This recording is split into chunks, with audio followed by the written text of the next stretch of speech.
आजकल किसी पे भी भरोसा नहीं किया जा सकता। आपके खुद घर के लोग ही आपके दुश्मन बने बैठे हैं। आपकी खुशी किसी से देखी ही नहीं जा सकती। इसीलिए आप कितना खुश है, आपके पास कितना पैसा है, ये जितने कम लोगों को पता है, आप उतने ही ज़्यादा सुखी रहेंगे। ऐसे ही हुआ हमारी आज की इस कहानी में। नेहा की ज़िंदगी बर्बाद होते होते रही। उनके परिवार वालों लोग ने ही उनके साथ कुछ ऐसा कर दिया था कि उनकी ज़िंदगी जीते जी नर्क बन चुकी थी। तो क्या हुआ था उनके साथ, चलिए जानते हैं अपनी इस कहानी पे।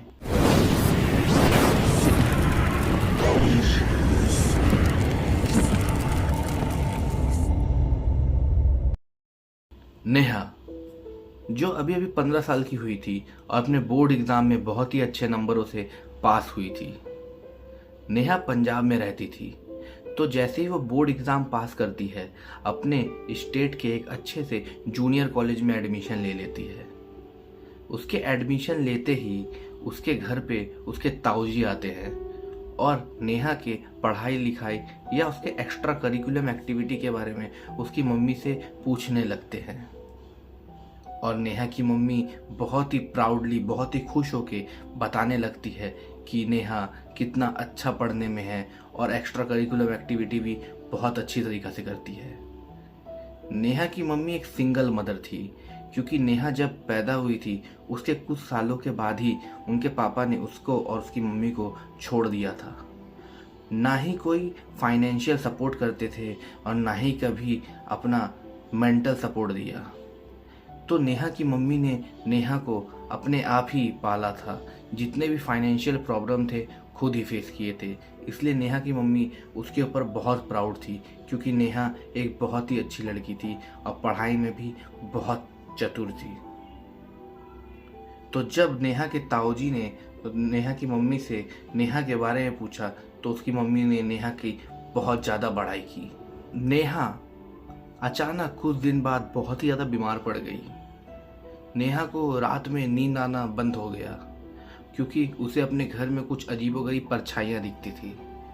नेहा ने ये बात अपनी मम्मी से कही। उसकी मम्मी ने कहा कि तुम पढ़ाई का बहुत ज़्यादा टेंशन लेती हो, शायद इसलिए ये प्रॉब्लम हो रही है। और कुछ दिन बीतते हैं। नेहा बहुत ही बीमार भी पड़ने लगी थी। नेहा के सर में हमेशा दर्द रहता था। उसे हमेशा अपने घर में परछाइयाँ दिखती थी, पेट में दर्द होता था और नेहा के पीरियड्स भी इनरेगुलर हो चुके थे। नेहा इतने प्रॉब्लम से जूझ रही थी, तो नेहा ने सोचा कि एक डॉक्टर को दिखा लिया जाए। डॉक्टर को दिखाने के बाद ये पता चलता है कि नेहा पूरी तरीक़ा से स्वस्थ है। उसको फिजियोलॉजिकली कोई प्रॉब्लम भी नहीं है। नेहा की मम्मी भी बहुत ज़्यादा परेशान हो गई थी नेहा के इस कंडीशन को देख के। नेहा आस्ते आस्ते डिप्रेशन में रहने लगी। उसका मन पढ़ाई से उठ गया, इसीलिए उसका पूरा 11 बर्बाद हो गया और उसके नंबर बहुत ही गंदे आए, जिसके वजह से नेहा की मम्मी बहुत उदास थी। नेहा को समझ में तो आ रहा था कि उसके साथ कुछ प्रॉब्लम है, मगर प्रॉब्लम है क्या ये नहीं समझ पा रही थी वो। नेहा को रात में अपने घर में कुछ अजीबोगरीब परछाइयाँ दिखती थी। जब वो सोने की कोशिश करती थी तो उसके कान में कोई अजीबोगरीब कुछ मंत्र बोलता था। नेहा डर के उड़ जाती थी और पूरा रात लाइट जला के अपने रूम में चुपचाप बैठ के बिताती थी। उसकी मम्मी भी समझ रही थी कि नेहा के साथ कुछ अजीबोगरीब हो रहा है, मगर क्या हो रहा है कुछ पता नहीं चल रहा था। तभी नेहा के साथ कुछ ऐसा होने लग गया जिसके वजह से वो तुरंत डॉक्टर के पास जाना पड़ गया। नेहा के पेट में कुछ अजीबोगरीब दर्द स्टार्ट हो गया, जो कंटिन्यू 2 दिन से हुए ही जा रहा था। डॉक्टर को दिखाने के बाद डॉक्टर ने अल्ट्रासोनोग्राफी करने का सुझाव दिया।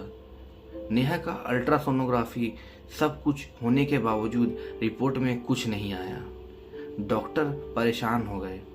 लास्ट में डॉक्टर ने कहा कि शारीरिक कोई प्रॉब्लम तो नहीं, मगर लगता है कि ये साइकोलॉजिकल प्रॉब्लम है नेहा को। नेहा ये सब सोच रही है कि उसके साथ ऐसा हो रहा है, मगर नेहा को पता था कि वो क्या देख रही थी और क्या महसूस कर रही थी।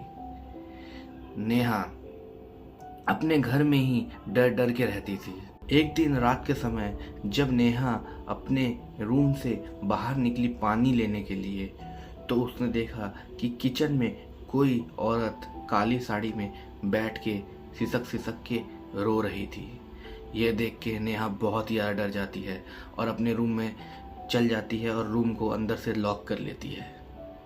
मगर उसके साथ कुछ अजीबोगरीब होने लगता है। जब वो रूम में बैठी होती है तब उसे लगता है कि उसके कंधे पे कोई सर रखकर कुछ कह रहा है।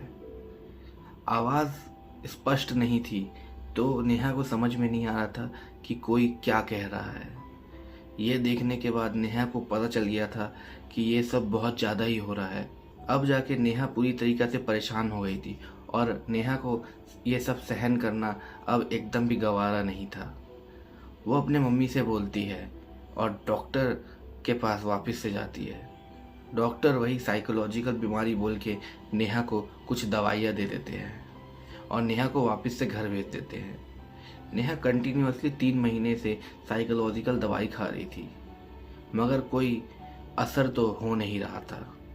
तभी नेहा को पीरियड्स अचानक से स्टार्ट हो जाते हैं। नेहा को लगा कि चलो अब सब कुछ ठीक हो जाएगा, मगर उसके पीरियड्स कंटिन्यू 2 महीना से चल ही रहे थे। डॉक्टर भी हैरान थे ये देख के कि 2 महीना से किसी लड़की के बॉडी से इतना ब्लीडिंग कैसे हो सकता है और वो लड़की अभी भी ज़िंदा कैसे है। तभी नेहा की मदर की एक फ्रेंड थी जिसने उनको सजेस्ट किया कि ये कुछ ऊपरी हवा लगता है, आप कोई बाबा से जाके कंसल्ट करें, और एक बाबा का नंबर दिया। और नेहा जब अपनी माँ के साथ उस बाबा के पास गई तब कुछ ऐसे पत्ते खुले जिनके बारे में जान के नेहा और उसकी मम्मी दोनों भौंचक्के रह गए थे। उन बाबा ने बताया कि नेहा के ऊपर बहुत ही तगड़ा ब्लैक मैजिक किया गया है और ये उनके परिवार वालों ने ही किया है, उनके फादर के साइड से। उन्होंने उस शख्स का नाम तो नहीं बताया, मगर इतना ज़रूर बता दिया था जिससे वो लोग समझ गए थे कि वो कौन है। बाबा जी ने कहा था कि जो शख्स है जिसने ब्लैक मैजिक किया है वो एक फीमेल है और उनका नाम जे से स्टार्ट होता है। तभी नेहा समझ गई थी कि ये उनके फादर की बड़ी बहन है जिनने ब्लैक मैजिक किया है। उन बाबा जी ने ये भी बताया कि उनके ताऊजी भी इसमें शामिल है। ताऊजी भी इस ब्लैक मैजिक में उनकी बुआ के साथ है। ये सुन के नेहा और की मम्मी के तो पैर के नीचे से ज़मीन ही सड़क गई। वो ये जान के इतने दुखी थे कि अपने परिवार वाले ही जब ऐसा कर रहे हैं तो बाहर वाले क्या ही करेंगे। फिर नेहा की मम्मी ने उन बाबा से ये पूछा कि क्यों, कारण क्या है इस ब्लैक मैजिक के करने का। तब उन बाबा ने खोले असली पत्ते और ये पत्ते बहुत ही ज़्यादा डेंजर थे। बाबा ने कहा कि उनके मतलब नेहा के फादर और उनकी मम्मी के शादी होने के पहले ही उनकी बुआ जो थी वो विडो हो चुकी थी, मतलब उनके पति मर गए थे और उनके 2 बच्चे थे। तो नेहा के फादर ही उनके दोनों बच्चे और उनका ख्याल रखते थे, मतलब फाइनेंशियली ख्याल रखते थे। और जब नेहा की मम्मी के साथ उनके फादर की शादी हुई तो उनकी बुआ ये डर में जीने लगी कि शायद अब फाइनेंशियल सपोर्ट मिलना बंद हो जाएगा, और इसलिए ही तब से ही उन्होंने ब्लैक मैजिक करना स्टार्ट किया। और इस ब्लैक मैजिक का ही कारण था कि नेहा के पापा उनसे दूर हो गए थे, और ये ब्लैक मैजिक का ही कारण था कि नेहा इतना परेशान थी। क्योंकि जब ताऊजी उसके घर आए थे नेहा इतना ज़्यादा खुश थी, नेहा की मम्मी इतना ज़्यादा खुश थी कि वो देख के नेहा की बुआ और उनके ताऊजी को बहुत ज़्यादा जलन हुई कि ये लोग इतना खुश कैसे हो सकते हैं, इन लोग के पास इतना पैसा कैसे आ सकता है। तो इसीलिए इनकी खुशी को बर्बाद करने के लिए ही उन्होंने वापस से अभी ब्लैक मैजिक स्टार्ट किया। और अगर नेहा कुछ दिन और वेट कर लेती या कुछ दिन और डॉक्टर के आगे पीछे घूमती तो शायद वो बच नहीं सकती थी और वो अभी तक मर चुकी होती। तो ये सब जानने के बाद नेहा तो बहुत ही ज़्यादा टूट गई थी। मगर उन बाबा ने नेहा को ठीक किया, नेहा को कुछ पहनने के लिए ताबीज़ दिए। उन बाबा ने नेहा को कुछ उपाय दिए जिनमें कुछ बॉटल में पानी दी जो नेहा को पीना था, और नहाने के पानी में भी उसको डालना था, और नॉनवेज खाना 1 साल के लिए मना था नेहा के लिए और उनकी मम्मी के लिए भी। तो ऐसे करते करते ही अभी नेहा के साथ सब कुछ सही है, मगर गाइस ब्लैक मैजिक कौन कब किसके साथ कर दे कोई ठीक नहीं है। अपना परिवार वाले ही ज़्यादा ब्लैक मैजिक करते हैं। अभी तो ऐसा हो चुका है कि हर 2 घर छोड़ के तीसरे घर में ब्लैक मैजिक की समस्या है, और फैमिली मेंबर पे ही कर रहा है। इससे एक ही शिक्षा मिलती है कि आप कितने भी खुश हो, आपके कितना ही पैसा हो, किसी के सामने थोड़ा बड़ाई ना करें, क्योंकि सामने वाला किस इंटेंशन से आपसे पूछ रहा है वो आपको नहीं पता है।